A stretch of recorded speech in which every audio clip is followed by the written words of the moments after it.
হামজার কল্যাণে ভারতের মাটি থেকে ভারতের কাছ থেকে পয়েন্ট নিয়ে এসেছিল বাংলাদেশ, আর সেই কারণে ফিফা থেকেও দারুণ খবর পেল লাল সবুজের দল।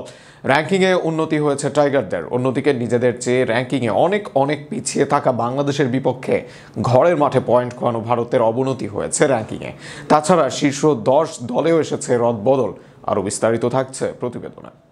আবারও আন্তর্জাতিক ম্যাচের সপ্তাহ শেষে প্রকাশিত হলো ফিফা র্যাঙ্কিং, আর সেখানে উন্নতি করেছে বাংলাদেশ।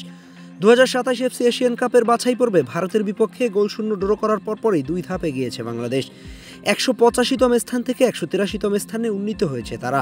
হামজা চৌধুরীর অভিষেকের ম্যাচে জয়ের দারুণ সুযোগ থাকলেও শেষ পর্যন্ত ভারতের সঙ্গে গোলশূন্য ড্র করে বাংলাদেশ। র্যাঙ্কিংয়ে এগিয়ে থাকা দলকে রুখে দিয়ে পয়েন্ট বেড়েছে 5.35। মোট 904.16 পয়েন্ট এখন বাংলাদেশের। অন্যদিকে এক ধাপ পিছিয়েছে ভারতের অবস্থান, এখন 127 নম্বরে।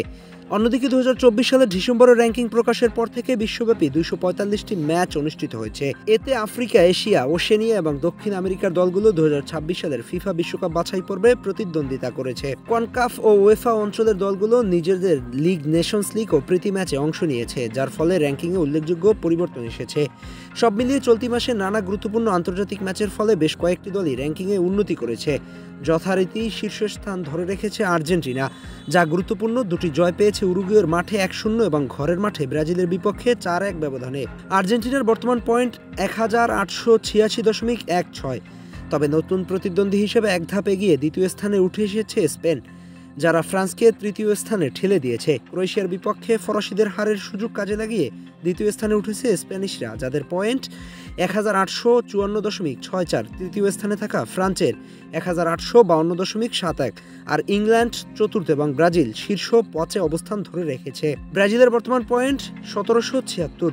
এছাড়া পর্তুগালকে সাথে ঠেলে নেদারল্যান্ডস এক ধাপ এগিয়ে ষষ্ঠ স্থানে উঠে এসেছে। বেলজিয়াম অষ্টম, ইতালি নবম এবং জার্মানির 10ম স্থান থেকে নিজেদের শীর্ষ 10-এর অবস্থা বজায় রেখেছে।